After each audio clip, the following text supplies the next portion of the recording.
ओम please तुम बताओ ना कहाँ हैं सब लोग। वो अब बाकायदा आंसुओं से रोने लगी थी। ओम की समझ में ही नहीं आ रहा था कि क्या जवाब दे उसे। कैसे बताए कि उसकी माँ अब नहीं रही और उसके पिता भी जीवन और मौत के बीच जूझ रहे हैं। फिर उसने चुपचाप अपनी उंगली एक और उठा दी। स्निग्धा की नजरों ने उसकी उंगली की दिशा में देखा तो उसे अपने से कुछ दूरी पर सुविधा नजर आई जो अभी तक बेहोश थी। कुछ देर तक तो वो सदमे की सी कैफियत में अपनी बहन को देखती रही। फिर उसने वापस अपनी सवालिया निगाहों को ओम की ओर कर दिया। और माँ पापा। ओम से कोई जवाब देते नहीं बन रहा था। उसने चुपचाप सर झुका लिया। हालात को देखते हुए शिवम जी ने बीच में दखल देना ज़रूरी समझा। बेटा आप अभी आराम करो, सब ठीक है, माँ पापा से भी मिल लेना, उन्होंने नरमी से समझाया। अंकल, अभी वो कुछ बोलने ही जा रही थी जब एक नर्स तेजी से वहां पहुंची। डॉक्टर, रमन जी को हल्का सा होश आ गया है पर वो अपनी फैमिली और शिवम जी से मिलने की जिद कर रहे हैं। जल्दी चलिए, पेशेंट की हालत बहुत क्रिटिकल हो रही है, उसने हाँफते हुए जल्दी जल्दी बताया। नर्स की बात सुनते ही डॉक्टर तेजी से आईसीयू की तरफ चला गया। शिवम जी भी उनके पीछे निकल गए। वो नर्स स्निग्धा के पास आई और उसे सहारा देकर व्हील चेयर पर बैठाकर आईसीयू की तरफ ले गई। ओम ने एक नज़र सौधा पर डाली जो अभी तक होश में नहीं आई थी। पता नहीं ये आखिरी बार अपने पिता से मिल भी पाएगी या नहीं, ओम ने अफसोस से सोचा और फिर वो भी आईसीयू की तरफ चला गया। रात के 3 बज रहे थे जब शिवम जी डॉक्टर के साथ आईसीयू में पहुंचे। वहां पर बिल्कुल शांति छाई हुई थी, केवल बेड साइड मॉनिटर की बीप सुनाई दे रही थी। सामने ही बेड पर रमन जी लेटे हुए थे। उनका आधे से ज़्यादा सर शरीर पट्टियों से जकड़ा हुआ था।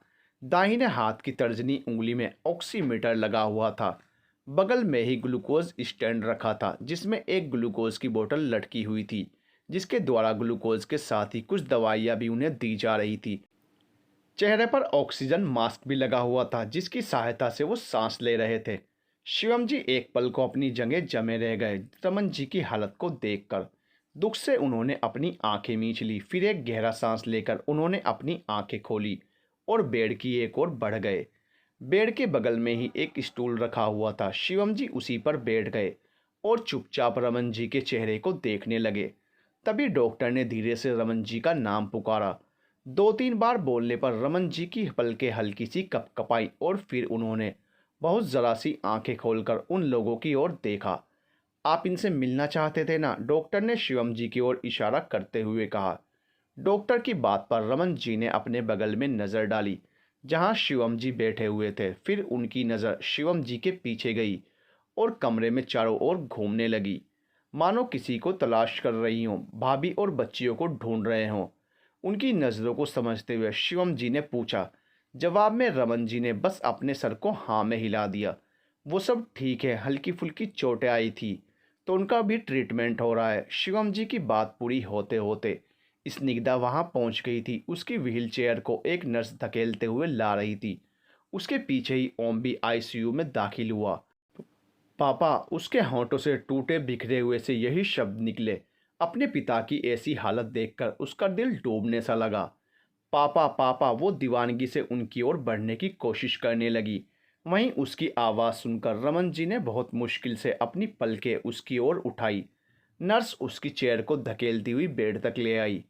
स्निग्धा, मेरी बच्ची कैसी है बेटा? वो बड़ी मुश्किल से बोल पा रहे थे। तेरी माँ और इस सुविधा कैसे हैं बच्चा? शब्द जैसे टूट टूट कर अदा हो रहे थे। सब ठीक है पापा, सौदा मेरे ही साथ इमरजेंसी वार्ड में है, अभी बेहोश है पर चिंता की कोई बात नहीं है। बस आप भी जल्दी से अच्छे हो जाइए, फिर सब साथ में घर चलेंगे, उसने रोते हुए जवाब दिया। उसने तो होश में आने के बाद बस अपनी बहन को ही देखा था। माँ के बारे में ठीक से कुछ उसे भी पता नहीं था। तू आराम कर मेरे दोस्त, सब ठीक है। भाई चिंता मत कर। शिवम जी, जो अब तक खामोश बैठे दोनों की बातें सुन रहे थे, रमन जी को दिलासा देते हुए बोले और उनके कंधे को सहलाने लगे। रमन जी ने अपने कंधे पर रखे उनके हाथ को अपने दोनों हाथों में पकड़ लिया। उनके हाथों की कंपन शिवम जी को अच्छे से अपने हाथों पर महसूस हो रही थी। मैं सब जानता हूँ मेरे यार। रमन जी की कांपती आवाज़ आईसीयू के बोझिल माहौल को और भी बोझिल बना रही थी। स्निग्धा भी रमन जी के सिरहाने बैठी हुई उनका सर हल्के हाथों से सहला रही थी। जब एक्सीडेंट हुआ था सुनीता ने मेरा हाथ पकड़ा हुआ था। मैंने महसूस की थी उसकी डूबती सांसें। रमन जी का सांस फूल गया था बोलने से। थोड़ा रुककर उन्होंने आगे कहा, मेरे बेहोश होने से पहले ही वो जा चुकी थी। कहते हुए उनकी आंखों से आंसुओं की धारा बह निकली। वहीं इस खुलासे पर स्निग्धा की चीख निकल गई, माँ नहीं। और सदमे से उसने अपने मुंह पर हाथ रख लिया। तू ज़्यादा बोल मत यार, अभी तेरी तबीयत बिगड़ जाएगी। शिवम जी ने बहुत मुश्किल से खुद पर काबू कर रखा था, वरना उन सब की जो हालत थी उसे देख उनका भी कलेजा मुंह को आ गया था। वहीं इतनी देर से चुपचाप खड़े ओम को भी अपने गले में दर्द की गांठ सी महसूस हो रही थी। रमन जी के चेहरे पर एक फीकी मुस्कान आ गई। तसल्ली मत दे शिवम, बस एक वादा कर। उन्होंने शिवम जी के हाथों को और कसकर पकड़ते हुए कहा। बोल। शिवम जी ने भी जवाब में अपना दूसरा हाथ उनके हाथों पर रख दिया। उनकी बर्दाश्त भी अब जवाब दे गई थी। आंखें आंसुओं से डबडबा गई। तू तो जानता है ना कि माँ बाबा के जाने के बाद मेरा अपना कोई नहीं बचा। बस सुनीता की बहन ही है, पर उसका भी अपना परिवार है। उस पर बोझ नहीं डालना चाहता हूँ। तुझसे खून का रिश्ता भले ही नहीं हो, पर तूने हमेशा अपनों से ज़्यादा साथ दिया है। बोलते बोलते वो हाँफ गए तो रुककर गहरी सांस लेने लगे। बाकी सब तो जैसे जड़ हो चुके थे, कोई कुछ बोलने की हिम्मत ही नहीं जुटा पा रहा था। कुछ पलों में रमन जी ने खुद को संयत करके दोबारा बोलना शुरू किया। तू तू तू इस बार भी मेरा साथ देगा ना? मेरी बच्चियों के सर पर साया बनेगा ना दोस्त? उन्होंने आंखों में दुनिया भर की उम्मीद लेकर उनसे सवाल किया। शिवम जी की जुबान जैसे उनका साथ ही नहीं दे रही थी। उन्हें यूं खामोश देखकर रमन जी ने अपना सवाल दोहराया। बोल ना प्लीज़। रमन जी ने उखड़ती सांसों के साथ उनसे पूछा। शिवम जी ने अपनी नज़र घुमाकर अपने बगल में बैठी स्निग्धा पर नज़र डाली, जो दुख और सदमे से जैसे पत्थर बन गई थी, और दोबारा रमन जी की ओर देखा। उनके दिल को जैसे कुछ होने लगा था। उनका भले ही कोई बहुत करीबी खून का रिश्ता ना सही, पर दोस्ती तो बचपन से ही बहुत गहरी थी। तभी तो रमन जी के मुंबई बसने पर उन्हें इतनी खुशी हुई थी। पर सारी खुशी बस कुछ साल की ही मेहमान निकली।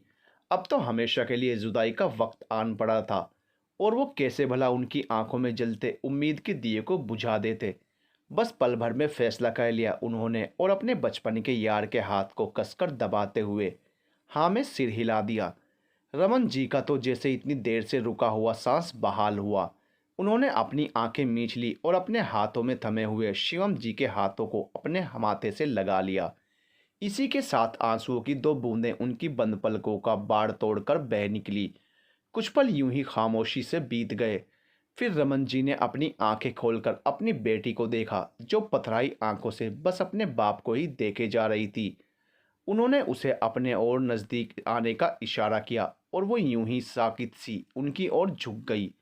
बेटा, तू बड़ी है इस सुविधा से, और समझदार भी। अपना दोनों का ध्यान रखना, और ऐसा कुछ मत करना जिससे शिवम को अपने आज के फैसले का पछतावा हो। उन्होंने उखड़ती सांसों के दरमियान उससे कहा। अपने पिता के शब्दों से उसका दिल कट सा गया, पर उसने रोते रोते अपना सर जल्दी जल्दी हाँ में हिला दिया। आपको कुछ नहीं होगा पापा, देखना हम सब साथ ही रहेंगे। बस एक बार आप ठीक हो जाओ, प्लीज़ पापा प्लीज़, आपको कहीं नहीं जाना है अभी पापा।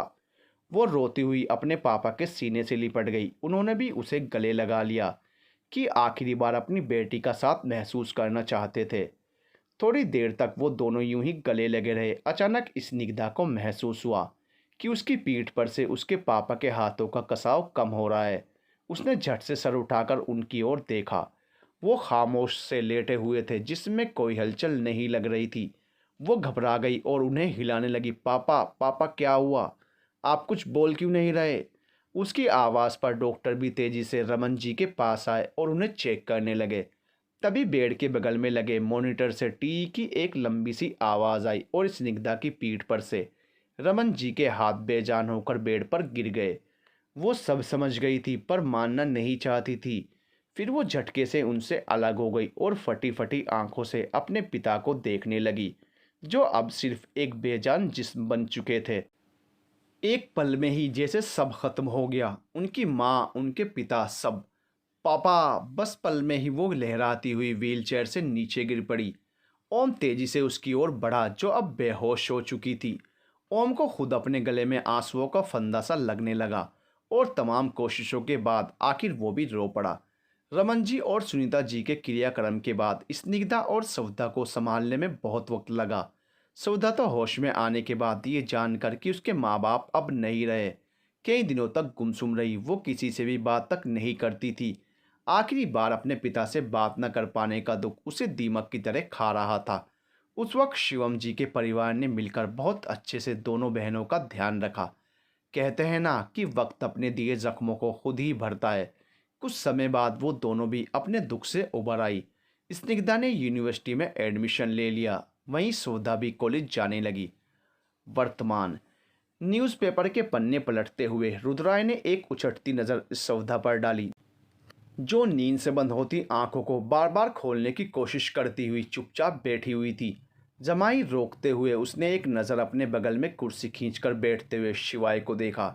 आज सुबह सुबह तुम कुछ ज़्यादा ही फ्रेश नज़र आ रही हो। तुम्हारे लिए ही मीर तकी मीर फरमा कर गए हैं। चलते हो तो चमन को चलिए, कहते हैं कि वादे बहारा है। हाय, काश मैं उनके ज़माने में होती तो एक आध शेर अपने लिए उनसे ज़रूर लिखवाती। बाग हरे हैं, फूल खिले हैं, कम कम बादो बारह हैं। जवाब में बोलते हुए उसने शेर भी पूरा कर दिया। वैसे मुझ जैसी कोई नाजुक लड़की इतनी सुबह फ्रेश नज़र नहीं आ सकती। भाभी ज़रूर नज़र आ सकती हैं। मुस्कुराहट छुपाते हुए उसने दुर्गा को देखा, जो ओम को चाय और रुद्राय को दूध का मग देती चौंक उठी। क्या मतलब मैं नाजुक नहीं हूँ? उसके घूरने पर सुधा ने जिस तरह परेशान होकर हाथ जोड़े थे, उस पर शिवाय की हंसी निकल गई। अब भूखी रहो, नाश्ता नहीं देने वाली तुम्हें मैं, दुर्गा ने झूठी नाराजगी से कहा। नाश्ता करने का मूड भी नहीं है, सर दर्द हो रहा है तो बस चाय पीऊंगी। खाली चाय क्यों? दुर्गा ने अजीब नज़रों से उसे देखा। जी हाँ, चाय। एक पल को रुककर सविता ने कनखियों से दूध के सिप लेते हुए रुद्राय को देखा। क्योंकि दूध पीने की उम्र नहीं है मेरी। उसके मजाकिया लहजे पर रुद्राय ने पहले उसे और फिर शिवाय को घूरा, जो दबी दबी हंसी के साथ सर झुका रहा था। सभी ये जानते थे कि रुद्राय नाश्ते में बड़ी पाबंदी से चाय की जगह दूध लेता है। उसने बहुत मुश्किल से अपने गुस्से को कंट्रोल किया। भाभी दो के चार नजर आ रहे हैं नींद से, दुर्गा से चाय का मग लेती वो बोली। हम सबके जाने के बाद तुम सो जाना, वैसे भी ये काम तो तुम रोज ही करती हो। शिवाय ने बड़े ही गलत मौके पर उसका ये राज खोला। इस घर में कोई दिन चढ़े तक नहीं सोता, हजारों काम होते हैं घर करने के लिए।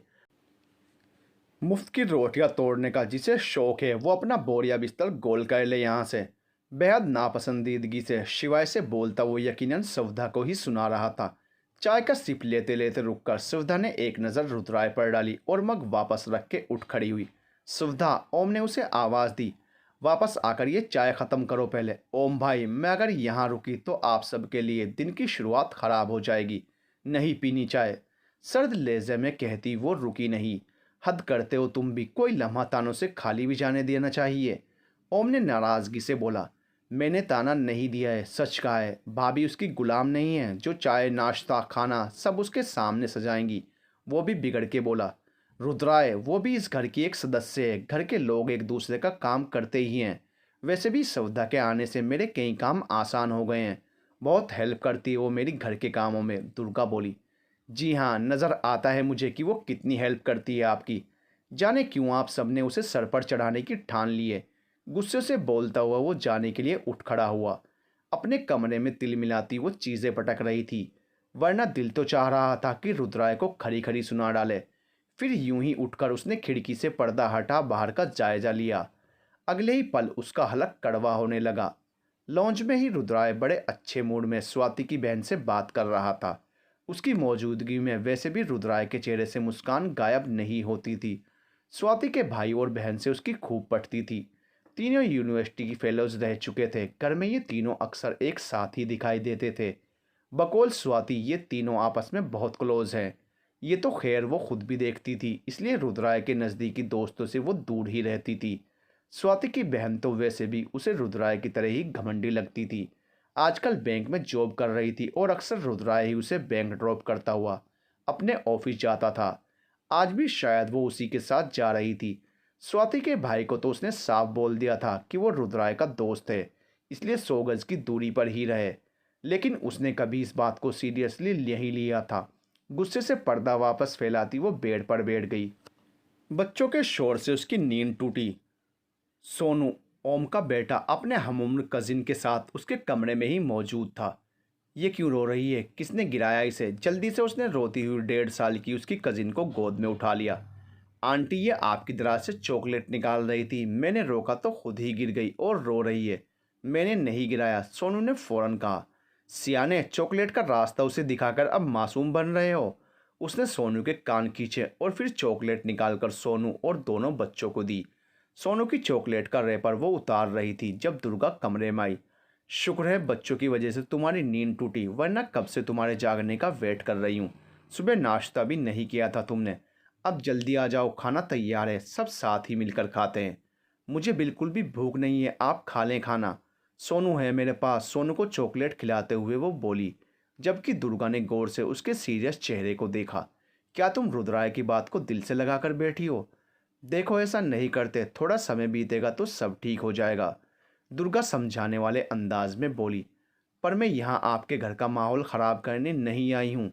मैं तंग होने लगी हूँ इस सब से। आप ओम भाई से कहकर मुझे यहाँ से जाने की परमिशन दिला दें। सुधा, ना कोई तुम्हें सज़ा दे रहा है और ना ही तुम्हारी वजह से घर का माहौल ख़राब हुआ है। तुम्हारी वजह से तो घर में रौनक आ गई है।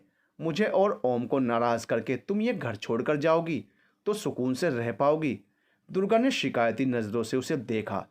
एक तो मैं आपसे और ओम भाई से बहस भी नहीं कर पाती। उसके हारे हुए अंदाज पर दुर्गा मुस्कुराई। शुक्र है, वरना तुमसे बहस में रुद्राय नहीं जीत सकता। तो हम क्या चीज़ हैं?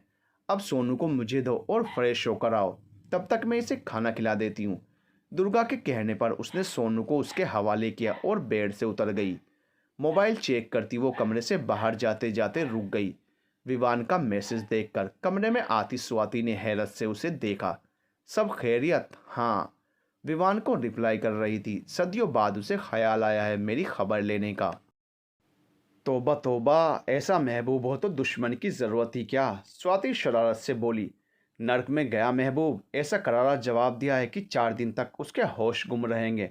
वो चिढ़कर बोली, क्यों उस बेचारे पर कहर ढा रही हो? अच्छा खासा लाइन पर आते आते बिदक ना जाए कहीं। तुम्हें तो काबू करना था ना उसे, तो क्यों हाथ धो ले रही हो? स्वाति मुस्कुराहट छुपाए उसे छेड़ रही थी। अरे, एक नंबर का ढीठ है, उसे काबू करने के चक्कर में मैं ही दुनिया से ना निकल जाऊं। लगे रहने दो उसे पत्रकारिता में, मेरे चक्कर में आ जाता तो हर काम से जाता। उसकी माँ अलग, सारी जिंदगी मुझे कोसती। उसके अंदाज पर स्वाति को हंसी आ गई, पर सुधा की मुस्कुराहट एकदम से गायब हुई। क्या हुआ? कौन गुजरा है यहाँ से? स्वाति ने चौंक कर पूछते हुए दोबारा पलट कर देखा। हिटलर।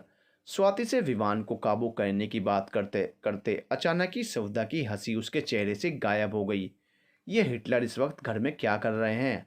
हमारी आवाज़ भी इतनी ऊंची थी? स्वाति ने दहल कर पूछा। जिन नज़रों से वो हमें घूरते हुए गया है, बहुत अच्छी तरह सब सुन लिया है उसने। हो गया अब काम तमाम, सवदा परेशानी से बोली। मैं तो कहती हूँ सबको छोड़ो, हिटलर को ही काबू कर लो।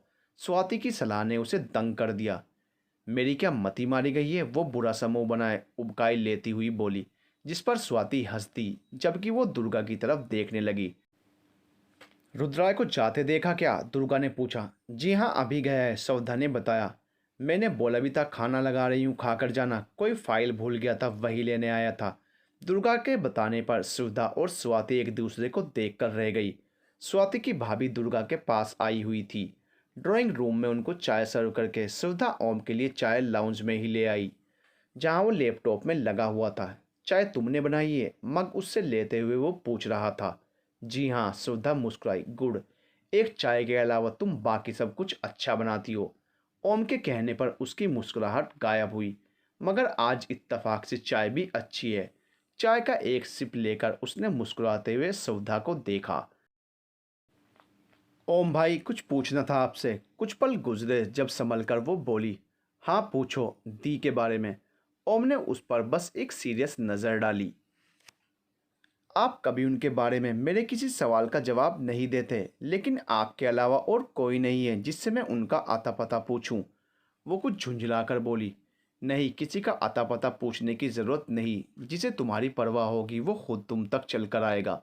ओम ने बहुत गंभीरता से कहा। मैं जानती हूँ आपको भी उनसे नफरत है, मगर मेरा उनसे रिश्ता कुछ और है। मुझे उनकी ज़रूरत है, वो लाल होते चेहरे के साथ बोली। आज आप मुझे सच सच बताएं, क्या आप वापस मुझे यहाँ इसलिए लाए थे क्योंकि मैं उनकी बहन हूँ? मैं तुम्हें वापस इस घर में इसलिए लाया हूँ कि तुम मेरी बहन हो। बस यही बात दिमाग में रखो। पापा ने अपने गुस्से में तुम्हें इस घर से बेदखल किया था, गलत किया था। उस वक्त से लेकर आज तक मुझसे ज़्यादा किसे फिक्र रही है तुम्हारी? ना मुझे किसी की वजह से तुम्हारी फिक्र रही है, ना ही तुम किसी की वजह से इस घर में हो।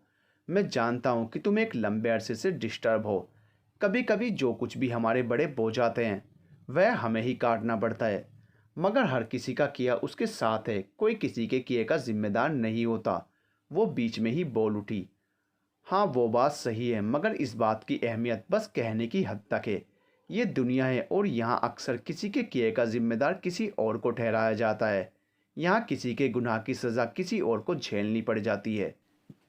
मैंने हर मुमकिन कोशिश की कि तुम्हारे साथ ऐसा कुछ ना हो। जहाँ तक बात रुद्राय की है, ये सच है कि उसे भी किसी के किए का खामियाजा भुगतना पड़ा है।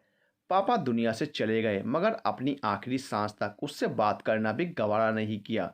उसकी तकलीफ को मैं महसूस कर सकता हूँ, इसलिए मैं चाहता था कि तुम उसके पास रहकर उसे एहसास दिलाओ कि उसके साथ गलत हुआ था। उसे भी फिर ये एहसास होने में वक्त नहीं लगेगा कि तुम भी उसकी तरह बेकसूर हो। ओम के खामोश होने पर वो भी चुप रह गई और मन में सोचा कि सबको पता है कि वो किसी चीज़ के लिए कसूरवार नहीं, तो फिर क्यों खुद को बेकसूर साबित करने की कोशिश करे। भारी दिल के साथ वो बरामदे में चली आई, तेज कदमों से उसी तरफ आते स्वाति के भाई निखिल को देखकर उसे चिढ़ हुई। कैसी वो सुविधा, उससे पूछते हुए वो रुकने के मूड में नहीं था। यकीनन वो रुद्राज से मिलने इस तरफ आया था, पर सुविधा के इग्नोर करने पर वो रुक गया। इतनी नफरत क्यों करती हो तुम मुझसे? हिटलर से दोस्ती की इतनी बड़ी सज़ा? निखिल ने शरारत से उसे छेड़ा। जब पता है तो क्यों बात करते हो मुझसे? हिटलर वो तुम्हारे लिए है, मेरा तो बचपन का यार है, कैसे छोड़ दूँ उसे? तो कौन कह रहा है उसे छोड़ने के लिए? बस मुझसे बात करने की ज़रूरत नहीं है। वो उसी लहजे में बोली। ये तुम्हारा आखिरी फैसला है तो फिर सुन लो। मैं तुम्हें इतना मजबूर करूँगा कि एक दिन तुम तरसोगी मुझसे बात करने के लिए। उसके डायलॉग पर बाहर आते शिवाय ने हैरानी से उसे देखा। Nikhil, are you serious? Shivay ने पूछा। क्या सीरियस? ऐसे ही टाइम पास कर रहा हूँ। वो शरारत से हंसा। मेरे साथ टाइम पास कर रहे हैं आप? अजीब नज़रों से उसे घूरते हुए सवधा ने उसके बाजू पर मुक्का जड़ना चाहा, मगर वो जल्दी से उसका हाथ पकड़ता उसे रोक गया। तभी बाहर आते रुद्राय का चेहरा तन गया। उसकी कड़ी नज़रों पर सवधा जल्दी से अपना हाथ उसकी पकड़ से छुड़ाती बरामदे की तरफ उतर गई। उसका स्वाति के घर जाने का प्लान था। कहाँ जा रही हो? घर जाओ, भाभी ने बुलाया है। उसे बाहर जाने से रोकता हुआ वो निखिल के साथ वहाँ से चला गया। सवधा शिवाय के साथ टीवी पर कोई फिल्म देख रही थी। इसी बीच शिवाय की फरमाइश पर उसे कॉफ़ी बनाने के लिए उठना पड़ा। मौसम बदल रहा था, सर्दी बढ़ने लगी थी, इसलिए उसका भी कॉफ़ी का मूड था। काफ़ी तैयार करके वो लॉन्च में आ गई। रुद्राय की सख्त आवाज़ पहले ही उसके कानों तक पहुंच चुकी थी। रात रात भर टीवी देखने और गप्पे लगाने से फुर्सत नहीं मिलती तुम्हें? 2 दिन पहले तुमसे कहा था मेरा लैपटॉप चेक कर लो, मगर उसके लिए वक्त नहीं तुम्हारे पास। उठो यहाँ से फ़ौरन। वो शिवाय पर भड़क रहा था। गुस्से में रिमोट टेबल पर फेंकता वो तेज कदमों से सीढ़ियों की तरफ बढ़ गया। शिवाय, ये कॉफ़ी लेते जाओ, सुविधा ने उसे पुकारा। चुप रहो तुम, रुद्राय ने सख्त आवाज़ में कहा। जब से यहाँ आई हो शिवाय का रूटीन ख़राब कर दिया है तुमने। आधी आधी रात तक फिल्म देखी जाती है, चाय कॉफ़ी का दौर चलता है। घर को होटल बना रखा है तुमने। उसके भड़कने पर सुविधा बड़ी मुश्किल से खुद को कंट्रोल कर सकी। अब तुम्हें मेरा शिवाय से घुलना मिलना भी खटकने लगा है। मैं किसी से बात करूं तो भी तुम्हें बुरा लगता है, स्वाति की तरफ जाऊं तो भी तुम्हें चुभता है। आखिर क्यों मेरी जान के पीछे पड़े हो तुम? वो गुस्से से बोली। जान तो हमारी अजाब बना रखी है तुमने, जिससे मन हुआ उससे फ्री हो जाती हो, जहाँ चाहे मुंह उठा के निकल जाती हो। तुम पर नज़र न रखी जाए तो क्या किया जाए? एक बार फिर इस घर का नाम मिट्टी में मिलने दिया जाए। जो कुछ तुम्हारी बहन कर गई है वही सब करने का तुम्हें भी मौका दिया जाए। वो खूनी निगाहों से उसे देखता हुआ बोला। मेरी बहन का जिक्र भी मत लाना तुम अपनी ज़ुबान पर। तुम्हें कोई हक नहीं है उसके बारे में कुछ बोलने का। किसी पर उंगली उठाने से पहले तुम अपने गिरेबान में झांको। मैं तुम्हारा मुंह तोड़ दूंगा अगर तुम मेरे गिरेबान तक पहुंची। निखिल के साथ तुम मुझे दोबारा फ्री होती नजर आई तो हाल बिगाड़ दूंगा। अपने हथियार तुम विमान को काबू करने में इस्तेमाल करो, समझी? सुलगती नजरों से उसे घूरता वो जाने के लिए पलट गया। लाल होते चेहरे के साथ सौदा उसे ऊपर जाता हुआ देखती रही। फिर अपने रूम में आकर लाइट ऑफ करके वो तकिए में मुंह छिपाकर ससक उठी। अपने माँ बाप के चले जाने के बाद जब वो और स्निग्धा इस घर में रहने आई, तो यहाँ उन्होंने बस शिवम जी का राज चलते हुए देखा। बाकी सब उनके खौफ से कांपते थे। उनके कहर से घर का कोई इंसान बचा हुआ नहीं था। ऐसे घुटे माहौल में स्निग्धा ही उसके लिए ठंडी छाव जैसी थी। मगर खुद स्निग्धा माँ बाप की जुदाई को झेलती बहुत बुझ गई थी। वो और सुविधा अब पूरे तौर पर शिवम जी पर डिपेंड थे। स्निग्धा हमेशा शिवम जी की हर बात को चुपचाप मान लेती, लेकिन उनके हर हुक्म पर सर झुकाने वाली स्निग्धा उस वक्त खामोश नहीं रह पाई जब शिवम जी ने उसे अपनी बहू बनाने का फैसला करते हुए उसकी और ओम की मर्जी पूछना भी गवारा नहीं किया। सर से पांव तक स्निग्धा को नीला कर देने के बाद भी वह उससे ये नहीं उगलवा सके कि उसकी वो कौन सी दोस्त है जिसके भाई के आगे वो ओम को अपनाने के लिए तैयार नहीं। स्निग्धा पर शक्तियों का एक ना रुकने वाला सिलसिला शुरू हो गया था। उसने अपनी मौसी से भी हेल्प लेनी चाहिए, पर शिवम जी ने उन सबको भी बेइज्जत करके घर से निकाल दिया। स्निग्धा घर में कैद होकर रह गई। सबके साथ साथ ओम भी बस खामोश तमाशाई था। बाप के सामने जुबान खोलने की हिम्मत उसमें नहीं थी। उसे आज भी याद थी वो रात जब स्निग्धा की शिष्यों के बीच एक धीमी सी आवाज़ भी सुनाई दे रही थी, मेरे पास और कोई रास्ता नहीं है रुद्राय, मेरे साथ साथ ओम की ज़िंदगी भी मुसीबत बन जाएगी। मैं उनकी आस्तीन का सांप नहीं बनना चाहती। मैं उनकी सहमति से ही तुम लोगों से दूर जा रही हूँ, मगर मैं वापस आऊँगी सर उठाकर। मेरे जाने के बाद तुम सबको जिन मुश्किलों का सामना करना पड़ेगा, सबकी भरपाई कर दूंगी। बस मुझे कभी बुरे शब्दों में मत याद करना। आप मत जाएं, मैं पापा के सामने आवाज़ उठाऊंगा। ओम भाई की तरह अब खामोश नहीं रहूंगा। नहीं रुद्राय, ये गलती कभी मत करना। बाप के सामने कभी आवाज़ ऊंची नहीं करना। तुम हक पर हो, तब भी नहीं, हरगिज नहीं। स्निग्धा की आवाज़ उसे सुनाई दे रही थी। दी, मैं बहुत अकेला पड़ जाऊंगा। रुद्राय की बेबस आवाज़ आई। तुम्हें बहुत समझदारी से काम लेना होगा। सुविधा का ध्यान रखना, पढ़ाई में उसकी हेल्प करना, वो अब से तुम्हारी जिम्मेदारी है। मैं वापस आकर पहले तुमसे इस बारे में ही सवाल करूंगी। स्निग्धा और भी बहुत कुछ कह रही थी, मगर गहरी होती नींद सुविधा को होश से बेगाना कर गई थी। वो आज तक अपनी इस नींद को कोस रही थी, जिसने इतनी मोहलत भी नहीं दी कि आखिरी बार अपनी बहन के गले लगकर उसको जी भर के देख लेती। वो बहुत नासमझ नहीं थी, 12वीं पास कर चुकी थी। वो अच्छे से इस बात को समझती थी कि रात के अंधेरे में स्निग्धा का गायब हो जाना क्या मतलब रखता था। शिवम जी के गजब से दरो दीवार कांप गए थे। घर के बच्चे बच्चे की चमड़ी उधेड़ी थी उन्होंने कि सब के सब स्निग्धा के करीब थे, मगर वो सब तो अनजान थे। शिवम जी के खौफ और उनके जूतों ने भी सुविधा की जबान पर लगे ताले नहीं खोले थे, जबकि कुछ जानकारी तो उसे थी ही। मगर रुद्राय खामोश नहीं रह सका। कॉलेज का स्टूडेंट था, कुछ खून की गर्मी और कुछ उम्र का तकाजा। वो बाप की मारपीट ज़्यादा देर बर्दाश्त नहीं कर सका। हाँ हाँ हाँ, जानता हूँ मैं कि स्निग्धा दी ने कब और किस वक्त पर घर छोड़ा था, मगर मैं इस बारे में मरकर भी कुछ नहीं बताऊंगा। रुद्राय ने पहली बार आवाज़ उठाई थी। मार खा खा कर अधमरा हो गया था, पर जुबान नहीं खोली। थक हार कर बाप ने भी उससे बात करना बंद कर दिया। उनका फैसला कभी बदलता नहीं था। ओम की लाख कोशिशों के बाद भी उन्होंने रुद्राय को माफ नहीं किया था।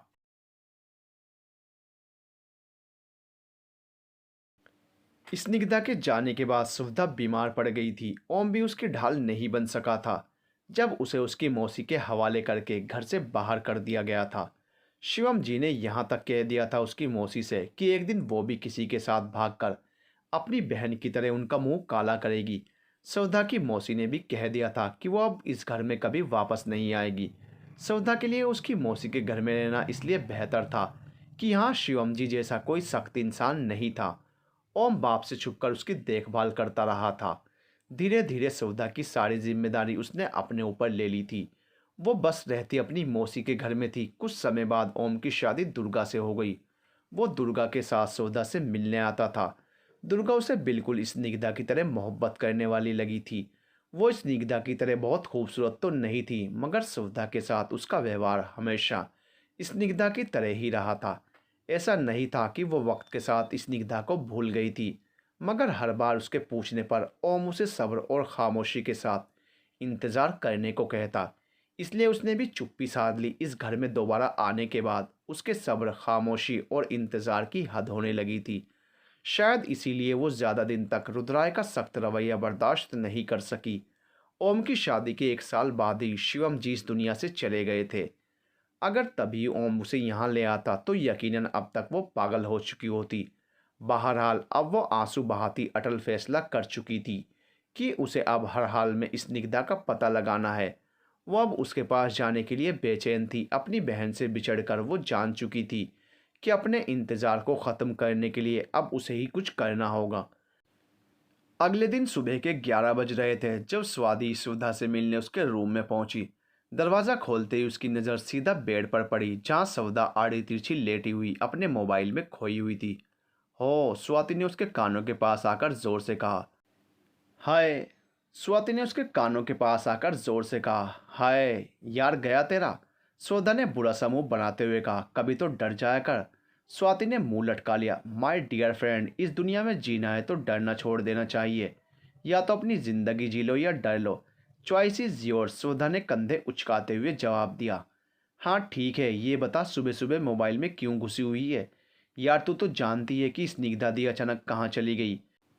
मुझे आज तक नहीं पता चला। इतने साल हो चुके हैं पर उनका नाम तक लेना इस घर में गुनाह है। सबसे पूछ पूछ कर थक गई हूँ यार। सबका एक ही जवाब है कि सब्र रखो। अरे कितना सब्र रखूँ, नहीं रखा जाता मुझसे सब्र। तो मैंने भी सोच लिया है कि मैं खुद पता लगा लूँगी अपनी बहन का। वो जैसे फट पड़ी। उसकी आंखें शायद आंसुओं को रोकने की वजह से लाल हो गई थी। समझ रही हूँ मैं तेरे दिल की हालत, पर करना क्या चाह रही है तू। चल क्या रहा है तेरे दिमाग में। स्वाति भी वहीं उसके पास बेड पर बैठ गई। मेरे पास एक आइडिया है। मैंने सोच लिया है कि मैं किसी प्राइवेट डिटेक्टिव को हायर करूंगी दी को ढूंढने के लिए। उसकी आंखें उम्मीद से चमक उठी। तो मिला कोई? स्वाति ने उत्सुकता से पूछा। एक दिखा तो है इंटरनेट पर, कोई जे के काबिल नाम से है। अंधेरे में ऑफिस है उसका। चलते हैं फिर अभी मिल के आते हैं। सौदा ने पूरा प्लान भी फिक्स कर लिया था। ठीक है चलो, नाम से ही काबिल है या काम से भी पता करके आते हैं। स्वाति ने हाई फाइव देते हुए कहा। सुधा फौरन बाथरूम में घुस गई और 10 मिनट में ही तैयार होकर बाहर आ गई। दोनों कमरे से बाहर निकली तो घर में सन्नाटा पसरा हुआ था। ओम और रुद्राय ऑफिस जा चुके थे। शिवाय अपने किसी दोस्त से मिलने गया हुआ था। वो दोनों सीधा दुर्गा के रूम में आ गई। भाभी, मुझे ज़रा मार्केट तक जाना है, क्या मैं सुधा को भी लेती जाऊं? स्वाति ने दांत निपोरे। हाँ हाँ, क्यों नहीं। इसमें पूछने वाली क्या बात है, इसका भी दिल बहल जाएगा। दुर्गा ने मुस्कुराते हुए इजाज़त दे दी। इतना सुनते ही दोनों ऐसे छलांग मार के बाहर को भागी जैसे एक पल और रुकी तो कोई पकड़ न ले। उनकी इस हरकत पर दुर्गा भी सर हिलाकर रह गई। कुछ ही देर में दोनों एक कैब से अंधेरी पहुंच गई। सुधा ने मोबाइल निकाला और एग्जैक्ट एड्रेस कैब ड्राइवर को बताया। ड्राइवर ने उन्हें उनके बताए एड्रेस पर उतार दिया। दोनों लिफ्ट से 2nd फ्लोर पर पहुंची और उसके ऑफिस पहुंच गई। To be continued.